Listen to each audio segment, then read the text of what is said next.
have made him forget what he owes to himself and to all his family. You may have drawn him in. If I have, I shall be the last person to confess it. Miss Bennet, do you know who I am? I have not been accustomed to such language as this. I am almost the nearest relation he has in the world, and am entitled to know all his dearest concerns. But you are not entitled to know mine, nor will such behavior as this ever induce me to be explicit. Let me be rightly understood. This match to which you have the presumption to aspire can never take place. No, never. Mr. Darcy is engaged to my daughter. Now, what have you to say? Only this, that if he is so, you can have no reason to suppose he will make an offer to me. Lady Catherine hesitated for a moment, and then replied, "The engagement between them is of a peculiar kind. From their infancy, they have been intended for each other. It was the favorite wish of his mother, as well as of hers. While in their cradles we planned the union, and now, at the moment when the wishes of both sisters would be accomplished, is their marriage to be prevented by a young woman of inferior birth, of no importance in the world and wholly unallied to the family? Do you pay no regard to the wishes of his friends, to his tacit engagement with Miss de Bourgh? Are you lost to every feeling of propriety and delicacy? Have you not heard me say that from his earliest hours he was destined for his cousin? Yes, and I had heard it before.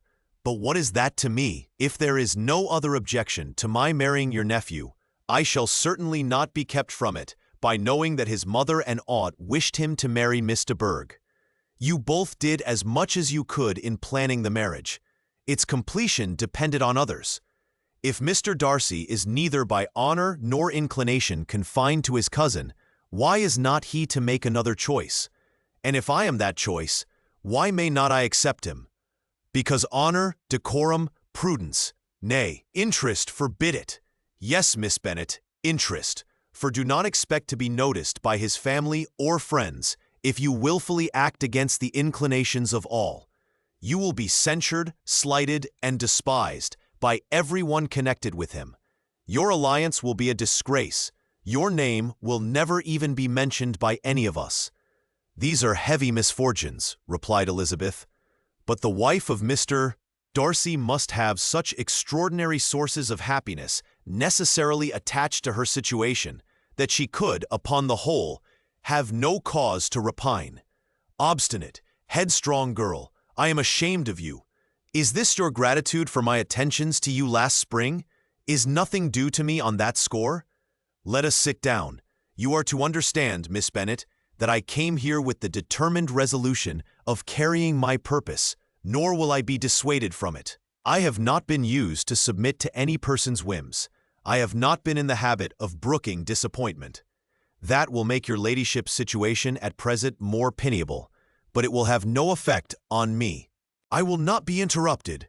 Hear me in silence. My daughter and my nephew are formed for each other.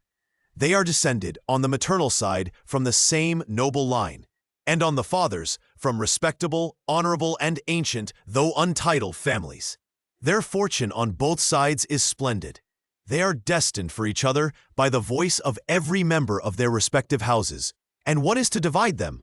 The upstart pretensions of a young woman without family, connections, or fortune. Is this to be endured? But it must not, shall not be. If you were sensible of your own good, you would not wish to quit the sphere in which you have been brought up.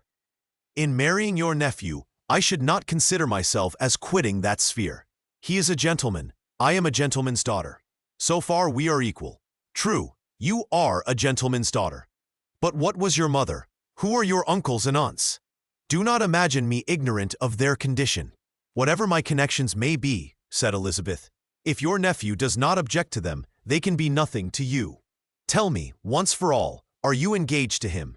Though Elizabeth would not, for the mere purpose of obliging Lady Catherine, have answered this question, she could not but say, after a moment's deliberation, I am not.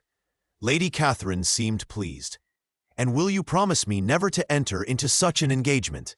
I will make no promise of the kind. Miss Bennet, I am shocked and astonished. I expected to find a more reasonable young woman. But do not deceive yourself into a belief that I will ever recede. I shall not go away till you have given me the assurance I require. And I certainly never shall give it. I am not to be intimidated into anything so wholly unreasonable. Your ladyship wants Mr. Darcy to marry your daughter. But would my giving you the wished-for promise make their marriage at all more probable? Supposing him to be attached to me, would my refusing to accept his hand make him wish to bestow it on his cousin? Allow me to say, Lady Catherine, that the arguments with which you have supported this extraordinary application have been as frivolous as the application was ill-judged. You have widely mistaken my character, if you think I can be worked on by such persuasions as these. How far your nephew might approve of your interference in his affairs, I cannot tell, but you have certainly no right to concern yourself in mine. I must beg, therefore, to be importuned no further on the subject. Not so hasty, if you please. I have by no means done. To all the objections I have already urged, I have still another to add. I am no stranger to the particulars of your youngest sister's infamous elopement. I know it all. That the young man's marrying her was a patched-up business, at the expense of your father and uncle. And is such a girl to be my nephew's sister? Is her husband, who is the son of his late father's steward, to be his brother? Heaven and earth! Of what are you thinking? Are the shades of Pemberley to be thus polluted? You can now have nothing further to say, she resentfully answered. You have insulted me in every possible method. I must beg to return to the house. And she rose as she spoke. Lady Catherine rose also, and they turned back. Her ladyship was highly incensed. You have no regard, then, for the honor and credit of my nephew. Unfeeling, selfish girl. Do you not consider that a connection with you must disgrace him in the eyes of everybody? Lady Catherine, I have nothing further to say. You know my sentiments. You are then resolved to have him? I have said no such thing. I am only resolved to act in that manner which will, in my own opinion, constitute my happiness, without reference to you, or to any person so wholly unconnected with me. It is well. You refuse, then, to oblige me. You refuse to obey the claims of duty, honor, and gratitude. You are determined to ruin him in the opinion of all his friends, and make him the contempt of the world. Neither duty, nor honor, nor gratitude, replied Elizabeth, has any possible claim on me in the present instance. No principle of either would be violated by my marriage with Mr. Darcy. And with regard to the resentment of his family or the indignation of the world, if the former were excited by his marrying me, it would not give me one moment's concern, and the world in general would have too much sense to join in the scorn. And this is your real opinion? This is your final resolve? Very well, I shall now know how to act. Do not imagine, Miss Bennet, that your ambition will ever be gratified. I came to try you. I hoped to find you reasonable. But depend upon it, I will carry my point. In this manner, Lady Catherine talked on till they were at the door of the carriage, when turning hastily round, she added, I take no leave of you, Miss Bennet. I send no compliments to your mother. You deserve no such attention. I am most seriously displeased. Elizabeth made no answer, and without attempting to persuade her ladyship to return into the house, walked quietly into it herself. She heard the carriage drive away as she proceeded upstairs. Her mother impatiently met her at the door of her dressing-room to ask why Lady Catherine would not come in again and rest herself. She did not choose it, said her daughter. She would go. She is a very fine-looking woman, and her calling here was prodigiously civil, for she only came, I suppose, to tell us the Collinses were well. She is on her road somewhere, I dare say, and so, passing through Meryton, thought she might as well call on you. I suppose she had nothing particular to say to you, Lizzie. Elizabeth was forced to give in to a little falsehood here, for to acknowledge the substance of their conversation was impossible. Chapter 57. The discomposure of spirits, which this extraordinary visit threw Elizabeth into, could not be easily overcome, nor could she for many hours learn to think of it less than incessantly. Lady Catherine, it appeared, had actually taken the trouble of this journey from Rosings for the sole purpose of breaking off her supposed engagement with Mr. Darcy. It was a rational scheme, to be sure, but from what the report of their engagement could originate, Elizabeth was at a loss to imagine, till she recollected that his being the intimate friend of Bingley, and her being the sister of Jane, was enough at a time when the expectation of one wedding made everybody eager for another. To supply the idea, she had not herself forgotten to feel that the marriage of her sister must bring them more frequently together. And her neighbors at Lucas Lodge, therefore, for through their communication with the Collinses, the report, she concluded, had reached Lady Catherine, had only set that down as almost certain and immediate, which she had looked forward to as possible at some future time. In revolving Lady Catherine's expressions, however, she could not help feeling some uneasiness as to the possible consequence of her persisting in this interference. From what she had said of her resolution to prevent the marriage, it occurred to Elizabeth that she must meditate an application to her nephew, and how he might take a similar representation of the evils attached to a connection with her she dared not pronounce. She knew not the exact degree of his affection for his aunt, or his dependence on her judgment, but it was natural to suppose that he thought much higher of her ladyship than she could do, and it was certain that in enumerating the miseries of a marriage with one whose immediate connections were so unequal to his own, his aunt would address him on his weakest side. With his notions of dignity, he would probably feel that the arguments, which to Elizabeth had appeared weak and ridiculous, contained much good sense and solid reasoning.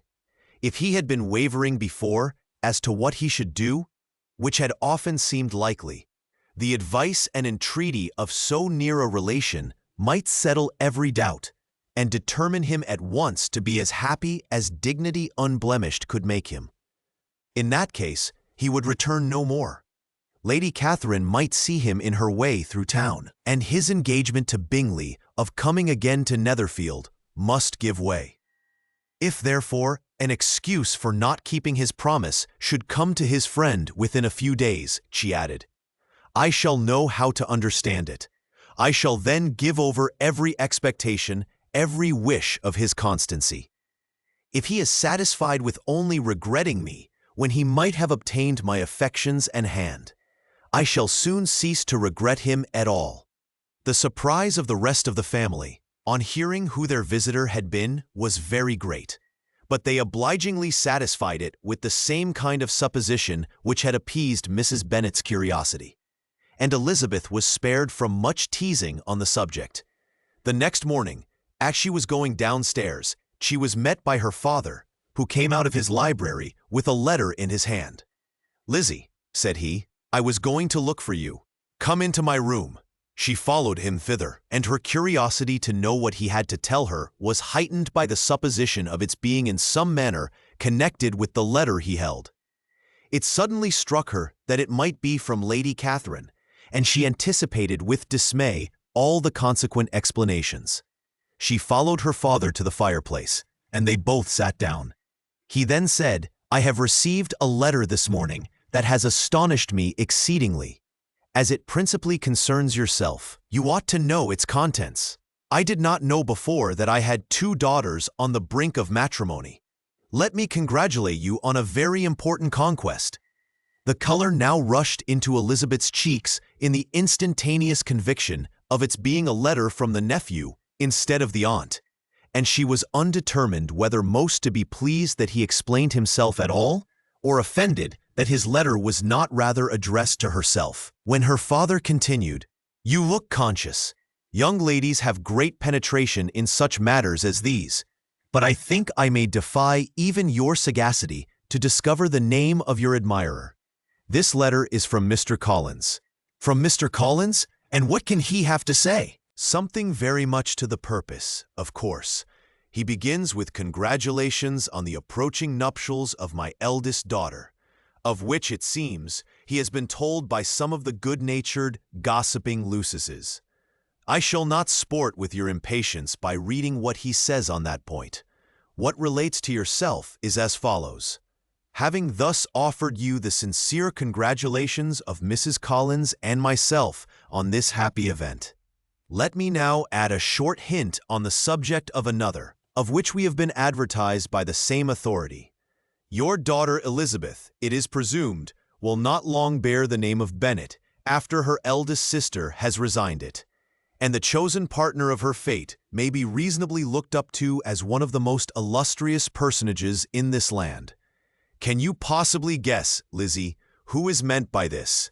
This young gentleman is blessed, in a peculiar way, with everything the heart of mortal can most desire: splendid property, noble kindred, and extensive patronage. Yet, in spite of all these temptations, let me warn my cousin Elizabeth and yourself of what evils you may incur by a precipitate closure with this gentleman's proposals, which, of course, you will be inclined to take immediate advantage of. Have you any idea, Lizzie, who this gentleman is? But now it comes out. My motive for cautioning you is as follows. We have reason to imagine that his aunt, Lady Catherine de Bourgh, does not look on the match with a friendly eye. Mr. Darcy, you see, is the man. Now, Lizzie, I think I have surprised you. Could he or the Lucases have pitched on any man within the circle of our acquaintance whose name would have given the lie more effectually to what they related? Mr. Darcy, who never looks at any woman but to see a blemish, and who probably never looked at you in his life. It is admirable. Elizabeth tried to join in her father's pleasantry, but could only force one most reluctant smile. Never had his wit been directed in a manner so little agreeable to her. Are you not diverted? Oh yes, pray read on. After mentioning the likelihood of this marriage to her ladyship last night, she immediately, with her usual condescension, expressed what she felt on the occasion, when it became apparent that on the score of some family objections on the part of my cousin, she would never give her consent to what she termed so disgraceful a match. I thought it my duty to give the speediest intelligence of this to my cousin, that she and her noble admirer may be aware of what they are about, and not run hastily into a marriage which has not been properly sanctioned. Mr. Collins, moreover, adds, I am truly rejoiced that my cousin Lydia's sad business has been so well hushed up, and am only concerned that their living together before the marriage took place should be so generally known. I must not, however, neglect the duties of my station, or refrain from declaring my amazement at hearing that you received the young couple into your house as soon as they were married. It was an encouragement of vice, and had I been the rector of Longbourn, I should very strenuously have opposed it. You ought certainly to forgive them as a Christian, but never to admit them in your sight, or allow their names to be mentioned in your hearing. That is his notion of Christian forgiveness. The rest of his letter is only about his dear Charlotte's situation and his expectation of a young olive branch. But Lizzie, you look as if you did not enjoy it. You are not going to be missish, I hope, and pretend to be affronted at an idle report. For what do we live, but to make sport for our neighbors, and laugh at them in our turn? Oh, cried Elizabeth, I am exceedingly diverted, but it is so strange. Yes, that is what makes it amusing. Had they fixed on any other man, it would have been nothing, but his perfect indifference and your pointed dislike make it so delightfully absurd. Much as I abominate writing, I would not give up Mr. Collins's correspondence for any consideration. Nay, when I read a letter of his, I cannot help giving him the preference even over Wickham, much as I value the impudence and hypocrisy of my son-in-law. And pray, Lizzie, what said Lady Catherine about this report? Did she call to refuse her consent? To this question, his daughter replied only with a laugh, and as it had been asked without the least suspicion, she was not distressed by his repeating it.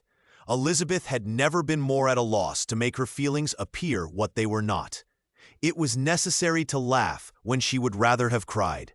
Her father had most cruelly mortified her by what he said of Mr. Darcy's indifference, and she could do nothing but wonder at such a want of penetration, or fear that perhaps, instead of his seeing too little, she might have fancied too much. Chapter 58. Instead of receiving any such letter of excuse from his friend, as Elizabeth half expected Mr. Bingley to do, he was able to bring Darcy with him to Longbourn before many days had passed after Lady Catherine's visit. The gentlemen arrived early, and before Mrs. Bennet had time to tell him of their having seen his aunt, of which her daughter sat in momentary dread.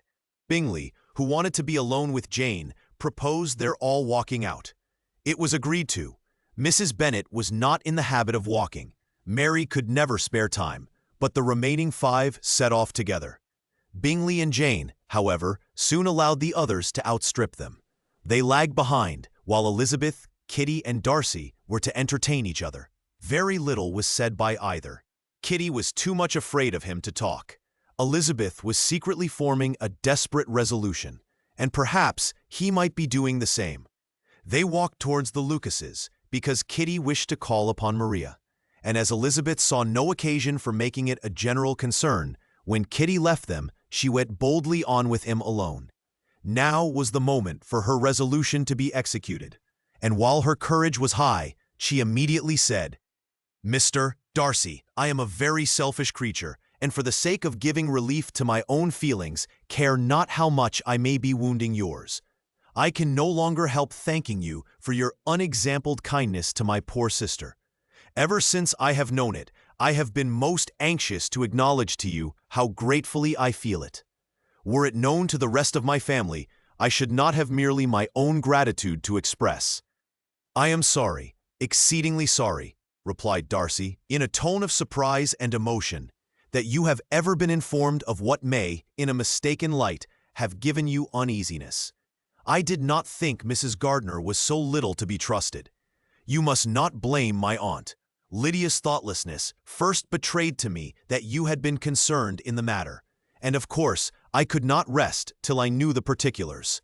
Let me thank you again and again, in the name of all my family, for that generous compassion which induced you to take so much trouble and bear so many mortifications for the sake of discovering them.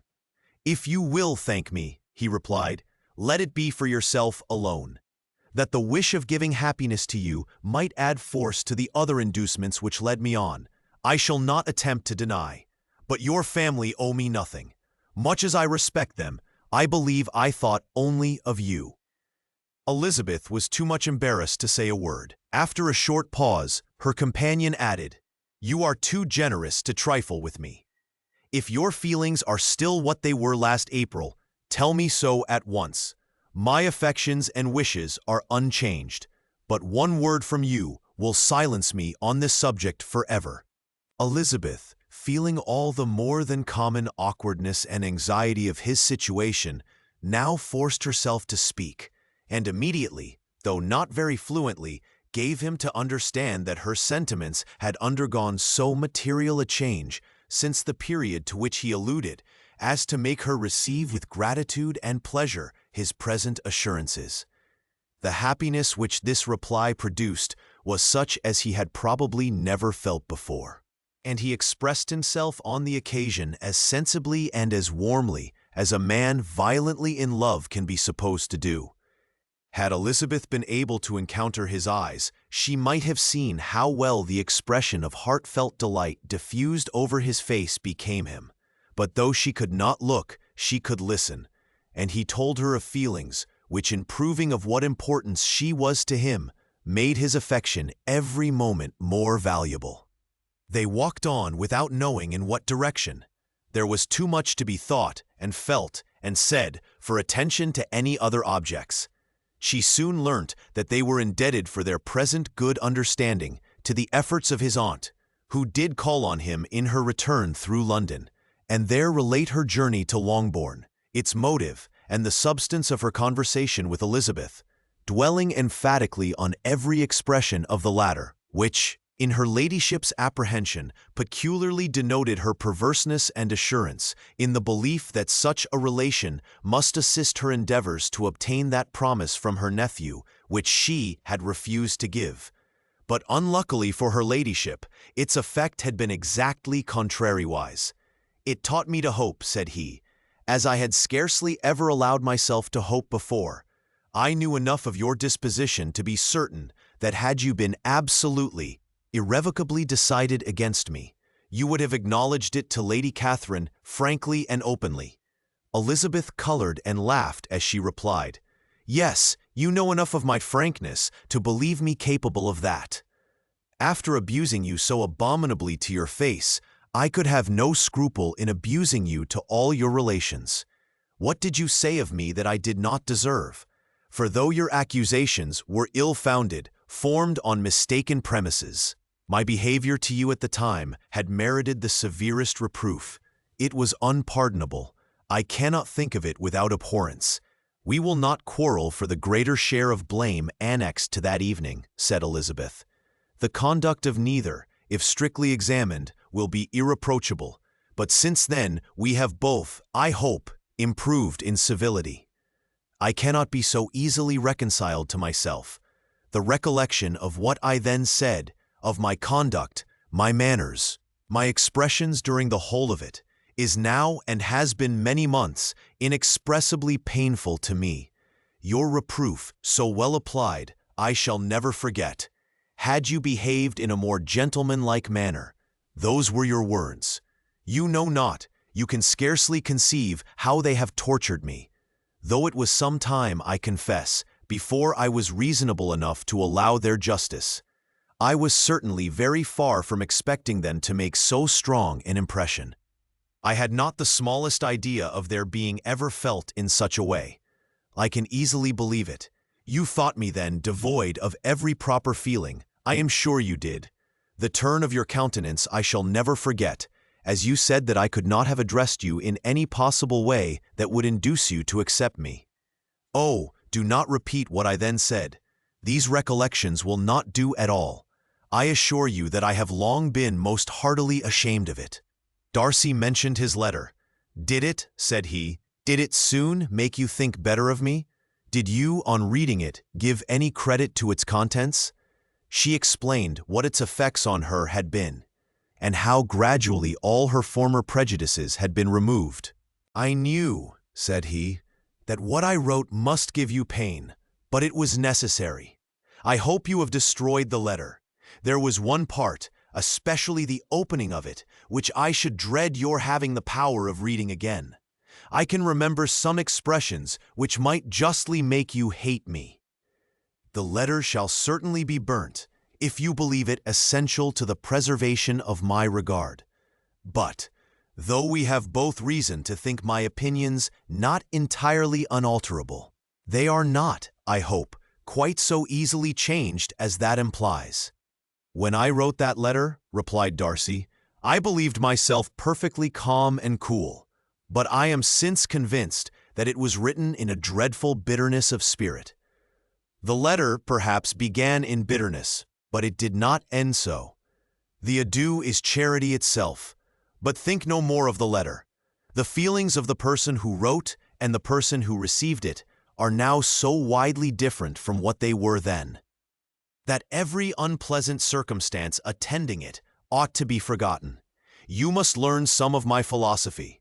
Think only of the past as its remembrance gives you pleasure. I cannot give you credit for any philosophy of the kind.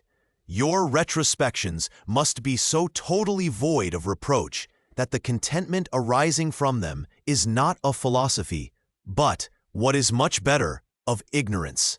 But with me, it is not so. Painful recollections will intrude, which ought not to be repelled. I have been a selfish being all my life, in practice, though not in principle. As a child, I was taught what was right, but I was not taught to correct my temper. I was given good principles, but left to follow them in pride and conceit. Unfortunately, an only son, for many years an only child, I was spoiled by my parents, who, though good themselves, my father particularly, all that was benevolent and amiable, allowed, encouraged, almost taught me to be selfish and overbearing, to care for none beyond my own family circle, to think meanly of all the rest of the world, to wish at least to think meanly of their sense and worth compared with my own. Such I was from 8 to 28, and such I might still have been, but for you, dearest, loveliest Elizabeth. What do I not owe you? You taught me a lesson, hard indeed at first, but most advantageous. By you, I was properly humbled. I came to you without a doubt of my reception. You showed me how insufficient were all my pretensions to please a woman worthy of being pleased. Had you then persuaded yourself that I should? Indeed I had. What will you think of my vanity? I believed you to be wishing, expecting my addresses. My manners must have been in fault, but not intentionally, I assure you. I never meant to deceive you, but my spirits might often lead me wrong. How you must have hated me after that evening. Hate you? I was angry, perhaps at first, but my anger soon began to take a proper direction. I am almost afraid of asking what you thought of me when we met at Pemberley. You blamed me for coming? No, indeed, I felt nothing but surprise. Your surprise could not be greater than mine in being noticed by you. My conscience told me that I deserved no extraordinary politeness, and I confess that I did not expect to receive more than my due. My object, then, replied Darcy, was to show you by every civility in my power that I was not so mean as to resent the past, and I hoped to obtain your forgiveness, to lessen your ill opinion by letting you see that your reproofs had been attended to. How soon any other wishes introduced themselves, I can hardly tell, but I believe in about half an hour after I had seen you. He then told her of Georgiana's delight in her acquaintance, and of her disappointment at its sudden interruption, which, naturally leading to the cause of that interruption, she soon learnt that his resolution of following her from Derbyshire in quest of her sister had been formed before he quitted the inn, and that his gravity and thoughtfulness there had arisen from no other struggles than what such a purpose must comprehend. She expressed her gratitude again, but it was too painful a subject to each to be dwelt on farther. After walking several miles in a leisurely manner, and too busy to know anything about it, they found at last, on examining their watches, that it was time to be at home. What could have become of Mr. Bingley and Jane was a wonder which introduced the discussion of their affairs. Darcy was delighted with their engagement. His friend had given him the earliest information of it. "I must ask whether you were surprised," said Elizabeth. "Not at all. When I went away, I felt that it would soon happen. That is to say, you had given your permission. I guessed as much." And though he exclaimed at the term, she found that it had been pretty much the case. "On the evening before my going to London," said he, "I made a confession to him, which I believe I ought to have made long ago. I told him of all that had occurred to make my former interference in his affairs absurd and impertinent. His surprise was great. He had never had the slightest suspicion. I told him, moreover, that I believed myself mistaken in supposing, as I had done, that your sister was indifferent to him, and as I could easily perceive that his attachment to her was unabated, I felt no doubt of their happiness together." Elizabeth could not help smiling at his easy manner of directing his friend. "Did you speak from your own observation," said she, "when you told him that my sister loved him, or merely from my information last spring?" "From the former. I had narrowly observed her during the 2 visits which I had lately made her here, and I was convinced of her affection. And your assurance of it, I suppose, carried immediate conviction to him." "It did. Bingley is most unaffectedly modest. His diffidence had prevented his depending on his own judgment in so anxious a case, but his reliance on mine made everything easy. I was obliged to confess one thing, which for a time, and not unjustly, offended him. I could not allow myself to conceal that your sister had been in town 3 months last winter, that I had known it and purposely kept it from him. He was angry, but his anger, I am persuaded, lasted no longer than he remained in any doubt of your sister's sentiments. He has heartily forgiven me now." Elizabeth longed to observe that Mr. Bingley had been a most delightful friend, so easily guided that his worth was invaluable, but she checked herself. She remembered that he had yet to learn to be laughed at, and it was rather too early to begin. In anticipating the happiness of Bingley, which of course was to be inferior only to his own, he continued the conversation till they reached the house. In the hall they parted. Chapter 59. "My dear Lizzie, where can you have been walking to?" was a question which Elizabeth received from Jane as soon as she entered the room, and from all the others when they sat down to table. She had only to say in reply that they had wandered about till she was beyond her own knowledge. She colored as she spoke, but neither that nor anything else, awakened a suspicion of the truth. The evening passed quietly, unmarked by anything extraordinary. The acknowledged lovers talked and laughed. The unacknowledged were silent. Darcy was not of a disposition in which happiness overflows in mirth, and Elizabeth, agitated and confused, rather knew that she was happy than felt herself to be so. For besides the immediate embarrassment, there were other evils before her. She anticipated what would be felt in the family when her situation became known. She was aware that no one liked him but Jane, and even feared that with the others it was a dislike which not all his fortune and consequence might do away. At night she opened her heart to Jane. Though suspicion was very far from Miss Bennet's general habits, she was absolutely incredulous here. "You are joking, Lizzie. This cannot be. Engaged to Mr. Darcy? No, you shall not deceive me. I know it to be impossible. This is a wretched beginning indeed. My sole dependence was on you, and I am sure nobody else will believe me if you do not. Yet indeed I am in earnest. I speak nothing but the truth. He still loves me, and we are engaged." Jane looked at her doubtingly. "Oh, Lizzie, it cannot be. I know how much you dislike him." "You know nothing of the matter. That's all to be forgot. Perhaps I did not always love him so well as I do now, but in such cases as these, a good memory is unpardonable.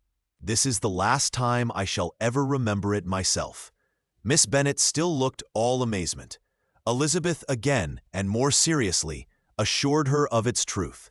"Good heaven, can it be really so? Yet now I must believe you," cried Jane. "My dear, dear Lizzie, I do congratulate you. But are you certain, forgive the question, are you quite certain that you can be happy with him?" "There can be no doubt of that. It is settled between us already that we are to be the happiest couple in the world. But are you pleased, Jane? Shall you like to have such a brother?" "Very, very much. Nothing could give either Bingley or myself more delight. But we considered it. We talked of it as impossible. And do you really love him quite well enough? Oh, Lizzie, do anything rather than marry without affection. Are you quite sure that you feel what you ought to do?" "Oh, yes, you will only think I feel more than I ought to when I tell you all." "What do you mean?" "Why, I must confess that I love him better than I do Bingley. I am afraid you will be angry. My dearest sister, now be serious. I want to talk very seriously. Let me know everything that I am to know without delay. Will you tell me how long you have loved him?" "It has been coming on so gradually that I hardly know when it began, but I believe I must date it from my first seeing his beautiful grounds at Pemberley." Another entreaty that she would be serious, however, produced the desired effect, and she soon satisfied Jane by her solemn assurances of attachment. When convinced on that article, Miss Bennet had nothing further to wish. "Now I am quite happy," said she, "for you will be as happy as myself. I always had a value for him, were it for nothing but his love of you. I must always have esteemed him. But now, as Bingley's friend and your husband, there can be only Bingley and yourself more dear to me. But, Lizzie, you have been very sly, very reserved with me. How little did you tell me of what passed at Pemberley and Lambton? I owe all that I know of it to another, not to you." Elizabeth told her the motives of her secrecy. She had been unwilling to mention Bingley, and the unsettled state of her own feelings had made her equally avoid the name of his friend. But now she would no longer conceal from her his share in Lydia's marriage. All was acknowledged, and half the night spent in conversation. "Good gracious!" cried Mrs. Bennet, as she stood at a window the next morning. "If that disagreeable Mr. Darcy is not coming here again with our dear Bingley, what can he mean by being so tiresome as to be always coming here? I had no notion but he would go a-shooting or something or other, and not disturb us with his company. What shall we do with him? Lizzie, you must walk out with him again, that he may not be in Bingley's way." Elizabeth could hardly help laughing at so convenient a proposal, yet was really vexed that her mother should be always giving him such an epithet. As soon as they entered, Bingley looked at her so expressively and shook hands with such warmth as left no doubt of his good information.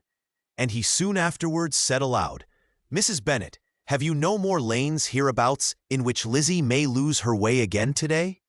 "I advise Mr. Darcy and Lizzie and Kitty," said Mrs. Bennet, "to walk to Oakham Mount this morning.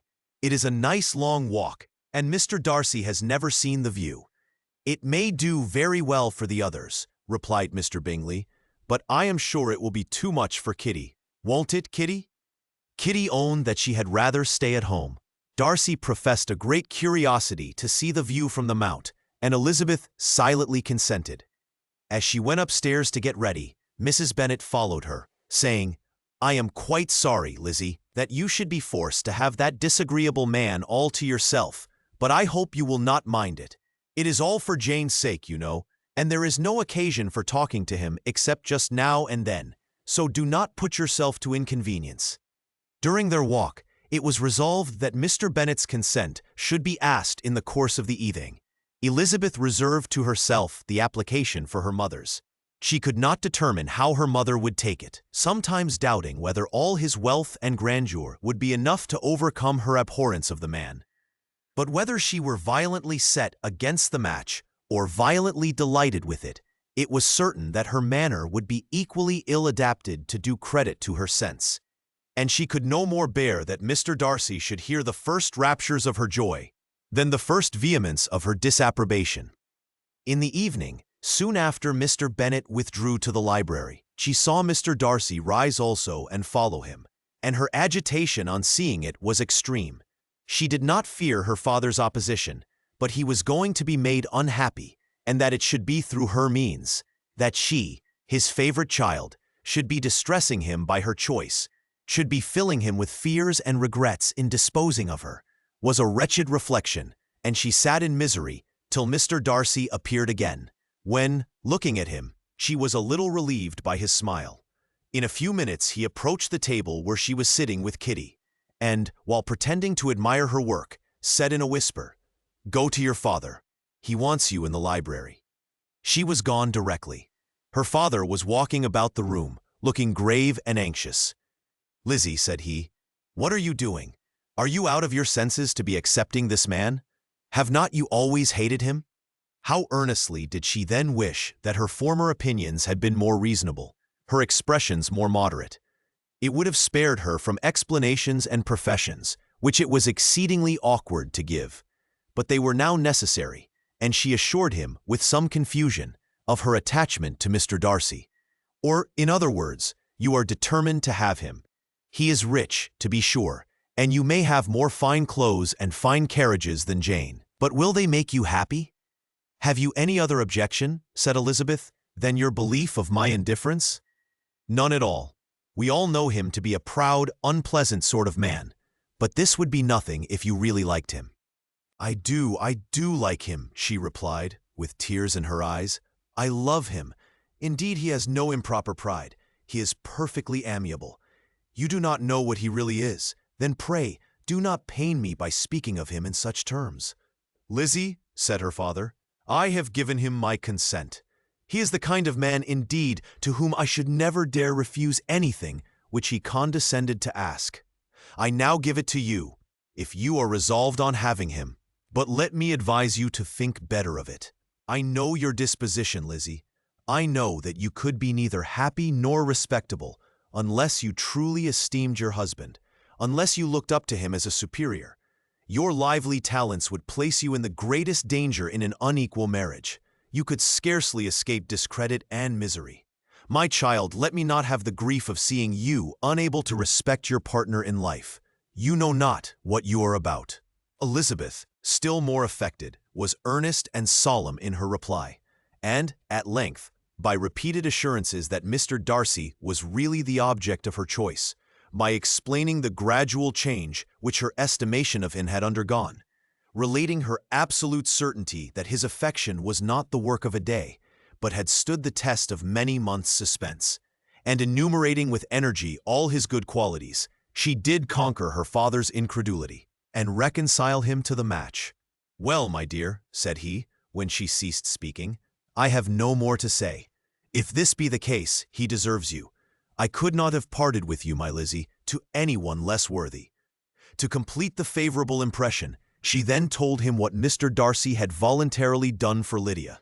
He heard her with astonishment. This is an evening of wonders indeed. And so, Darcy did everything, made up the match, gave the money, paid the fellow's debts, and got him his commission.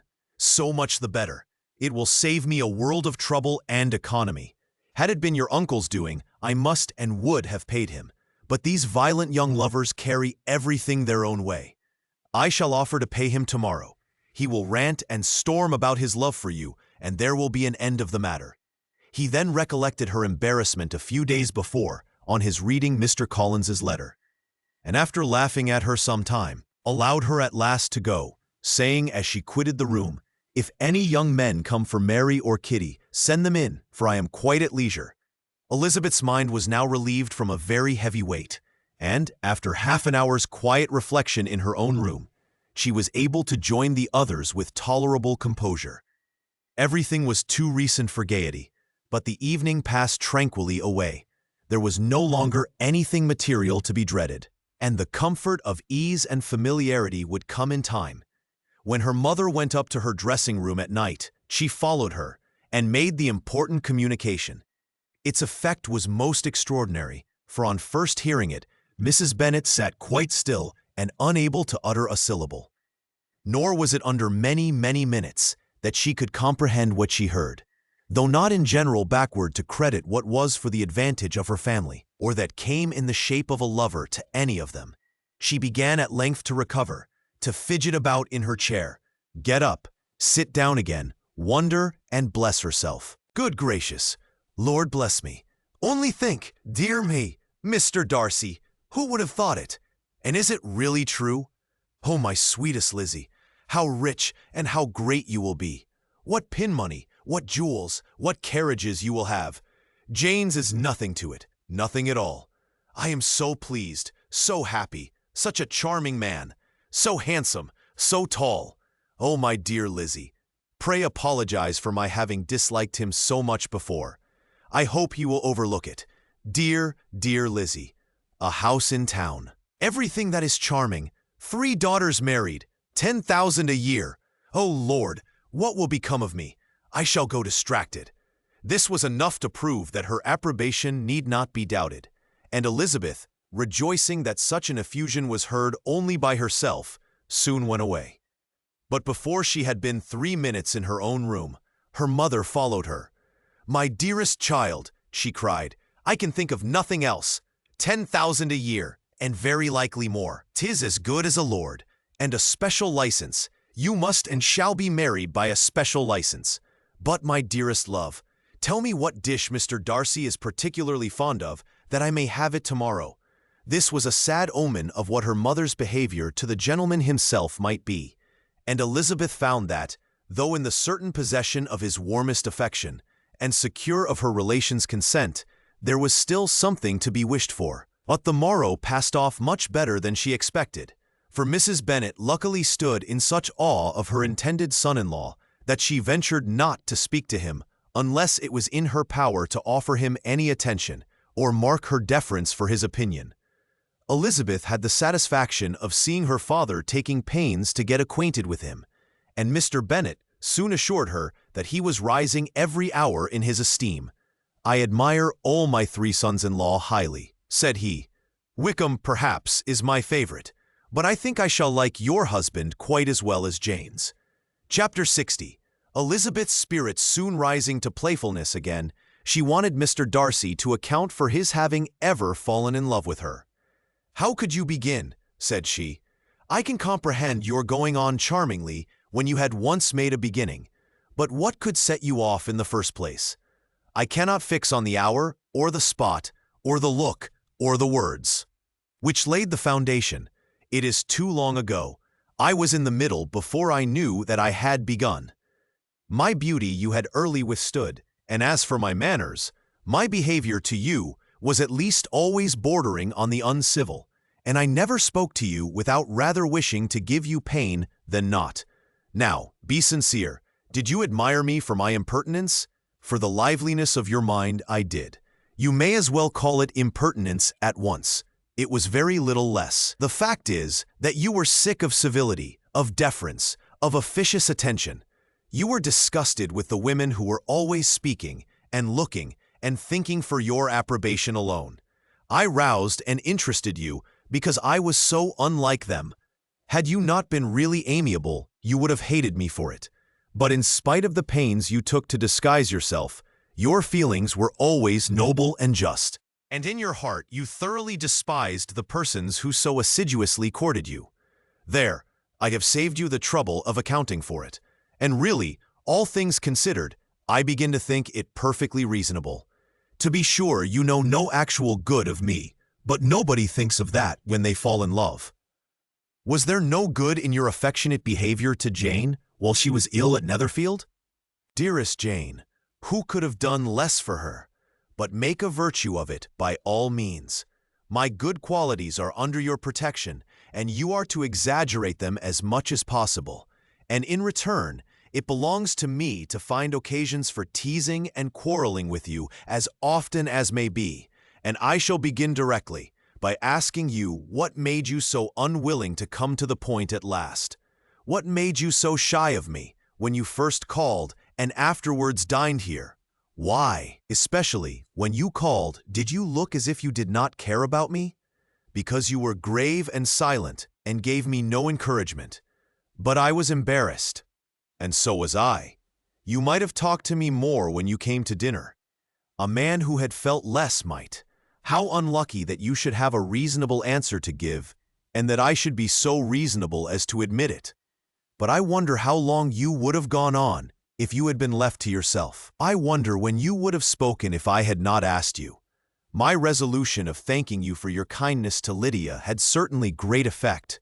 Too much, I am afraid. For what becomes of the moral if our comfort springs from a breach of promise? For I ought not to have mentioned the subject. This will never do. You need not distress yourself. The moral will be perfectly fair. Lady Catherine's unjustifiable endeavors to separate us were the means of removing all my doubts. I am not indebted for my present happiness to your eager desire of expressing your gratitude. I was not in a humor to wait for an opening of yours. My aunt's intelligence had given me hope, and I was determined at once to know everything. Lady Catherine has been of infinite use, which ought to make her happy, for she loves to be of use. But tell me, what did you come down to Netherfield for? Was it merely to ride to Longbourn and be embarrassed? Or had you intended any more serious consequences? My real purpose was to see you, and to judge, if I could, whether I might ever hope to make you love me. My avowed one, or what I avowed to myself, was to see whether your sister was still partial to Bingley, and if she were, to make the confession to him which I have since made. Shall you ever have courage to announce to Lady Catherine what is to befall her? I'm more likely to want time than courage, Elizabeth. But it ought to be done, and if you will give me a sheet of paper, it shall be done directly. And if I had not a letter to write myself, I might sit by you and admire the evenness of your writing, as another young lady once did. But I have an aunt, too, who must not be longer neglected. From an unwillingness to confess how much her intimacy with Mr. Darcy had been overrated, Elizabeth had never yet answered Mrs. Gardiner's long letter.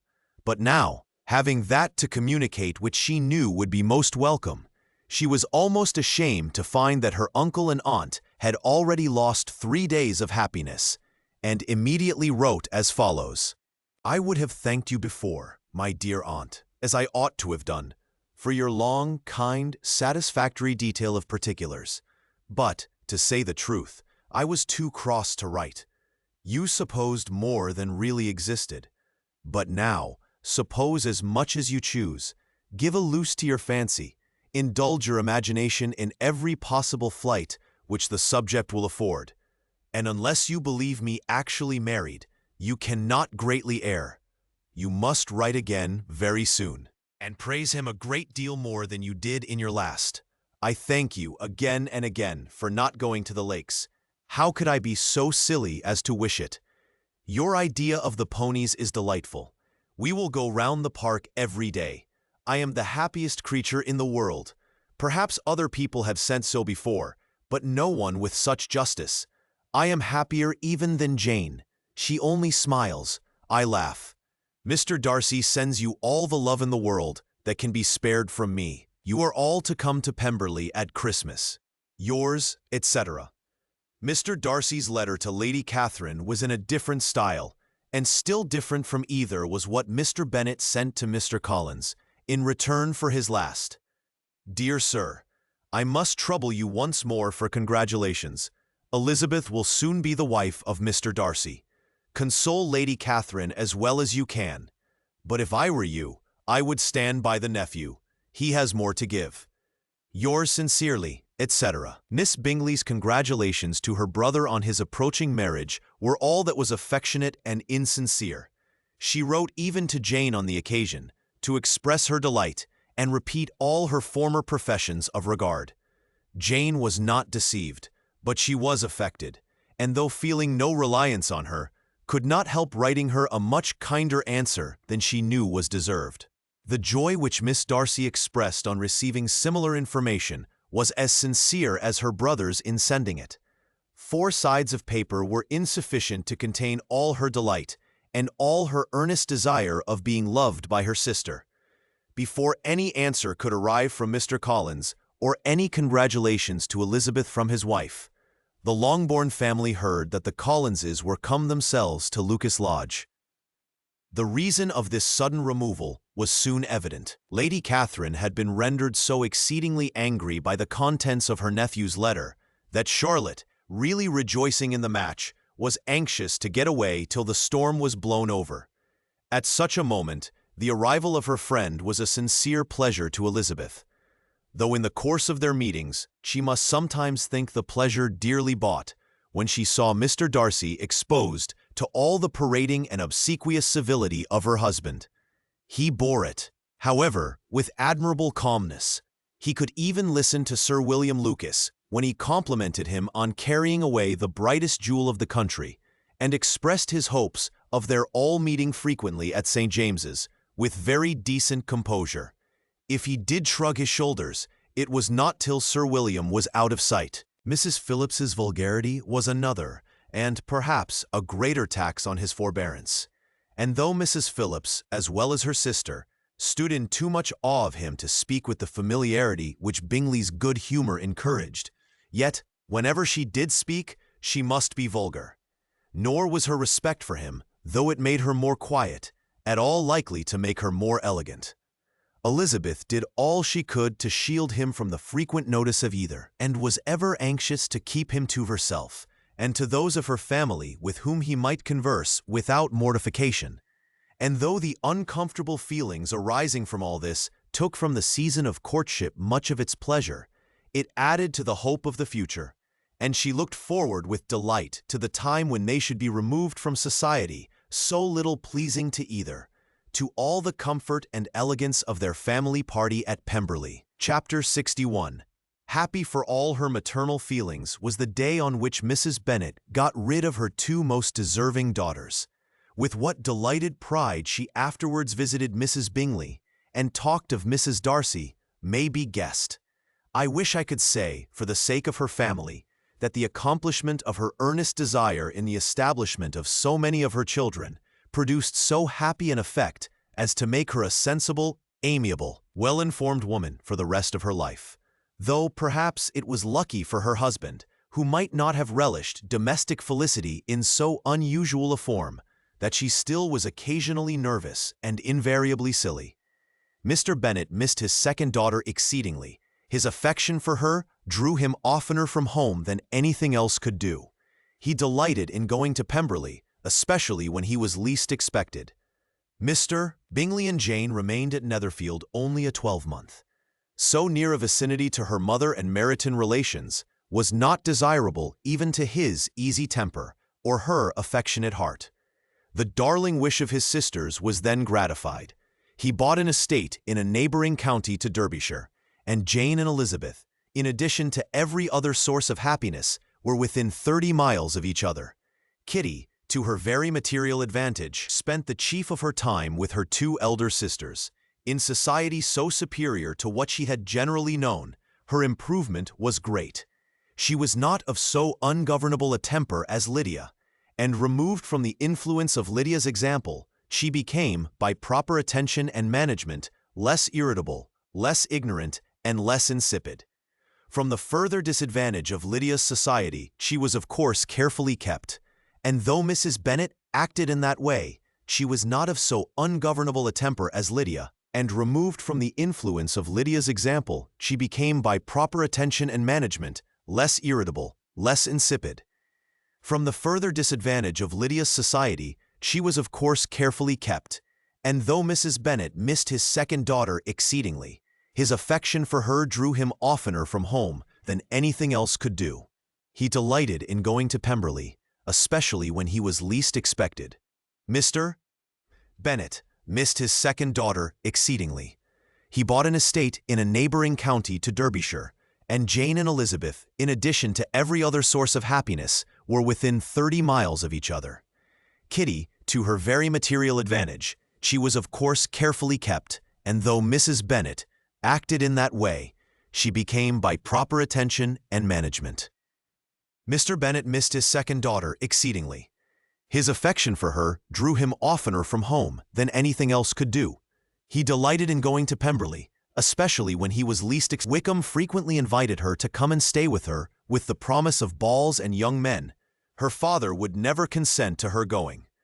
Mary was the only daughter who remained at home, and she was necessarily drawn from the pursuit of accomplishments by Mrs. Bennet's being quite unable to sit alone. Mary was obliged to mix more with the world, but she could still moralize over every morning visit.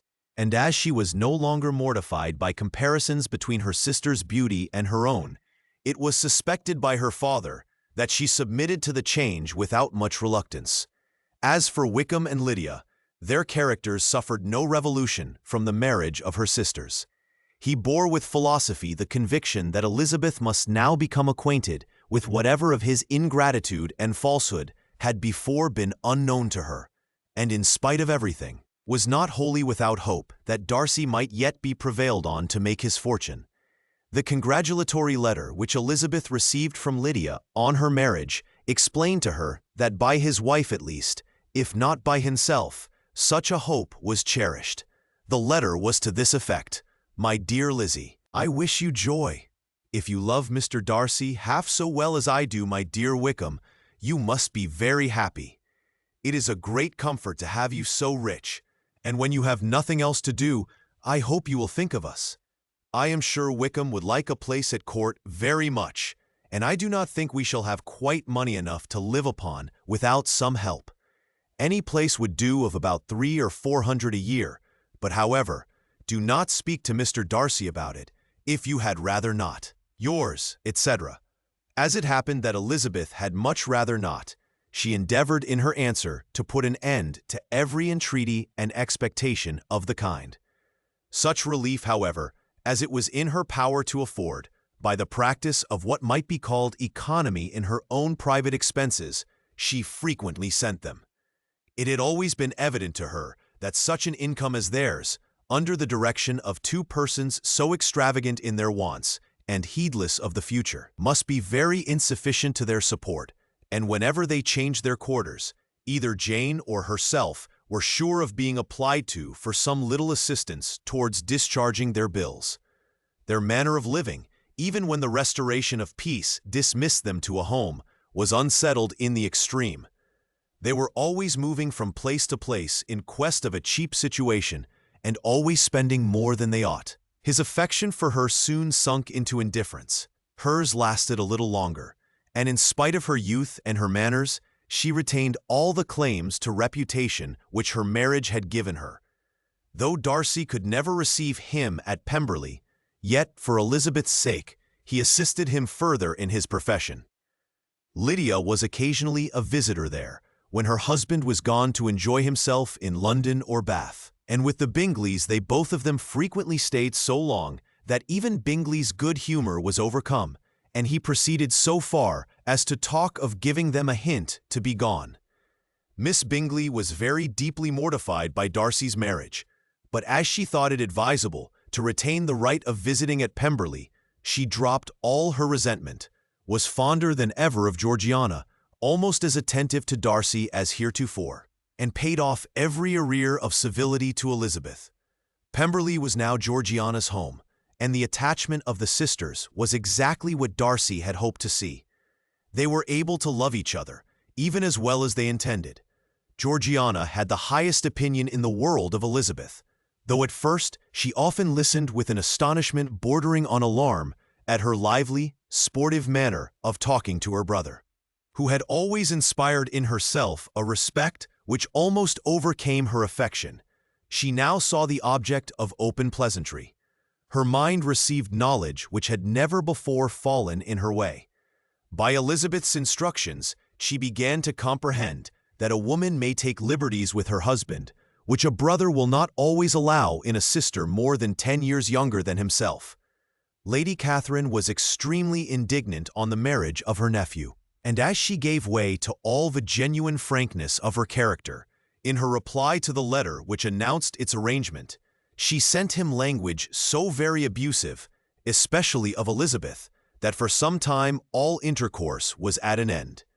But at length, by Elizabeth's persuasion, he was prevailed on to overlook the offense and seek a reconciliation, and after a little further resistance on the part of his aunt, her resentment gave way, either to her affection for him, or her curiosity to see how his wife conducted herself, and she condescended to wait on them at Pemberley, in spite of that pollution which its woods had received, not merely from the presence of such a mistress, but the visits of her uncle and aunt from the city. With the Gardiners, they were always on the most intimate terms. Darcy, as well as Elizabeth, really loved them, and they were both ever sensible of the warmest gratitude towards the persons who, by bringing her into Derbyshire, had been the means of uniting them.